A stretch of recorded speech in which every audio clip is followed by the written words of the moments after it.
Hello and warm greetings. I'm here to present you the English news. President Mohammad Ashraf Ghani and the Chief Executive of the Unity Government, Abdullah met with the former jihadi leader Abdurrahman Rasul Saif to hold talks on key national issues. The Office of the President at Palace in a statement say that the leaders of the Unity Government visited the residence of Abdurrahman Rasul Saif in Paghman district earlier today.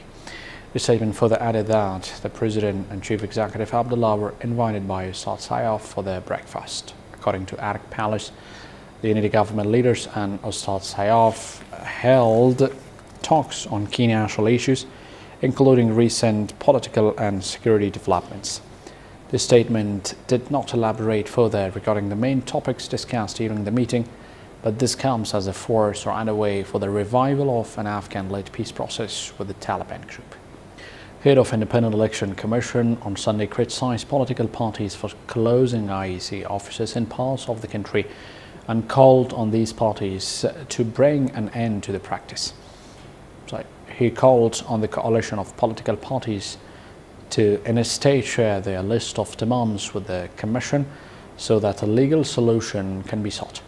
Speaking at a press conference in Kabul, he said political parties and observer institutions are not attending IEC meetings, nor are they cooperating with the Commission, yet they constantly level criticism at the IEC.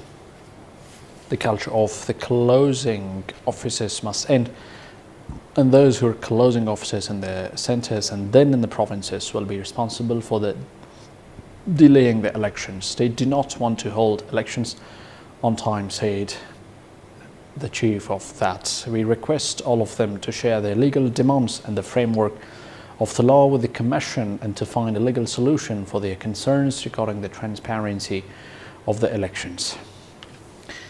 The Afghan military in the southeast claims at least 41 militants have been killed or wounded during the operations in Paktia and Ghazni provinces. The 203rd Thunder Corps in a statement said at least 15 militants were killed and 11 others were wounded during clashes with the security forces in Dari district of Ghazni. The statement further added that the clashes between the two sides erupted after a coordinated attack on security posts late on Saturday night. The Afghan forces also confiscated 2 AK-47s with its magazines, a hand grenade and 2 landmines after the clashes, the statement added. At least 2 Afghan soldiers also sustained injuries during the clashes, the 203rd Thunder Corps said, adding that the armed forces killed 9 militants and wounded 6 others during a separate operation in Urgun district of Paktika province.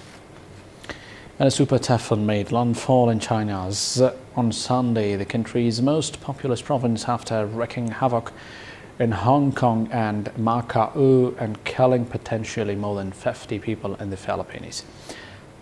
Packing winds of more than 200 kph, tropical cyclone Mangkhut is considered the strongest to hit the region this year, equivalent to a maximum Category 5 intense hurricane in the Atlantic. That is more powerful than the maximum sustained winds of 150 kph 90 mph when Hurricane Florence roared into North Carolina in the United States on Friday. The eye of this, the Thai name for the Southeast Asia's mangosteen fruit, skirted 100 kilometers south of Hong Kong, but the former British colony was still caught in the typhoon's swelling bands of rain and gale force winds. Thank you. That was a brief. Have a good night.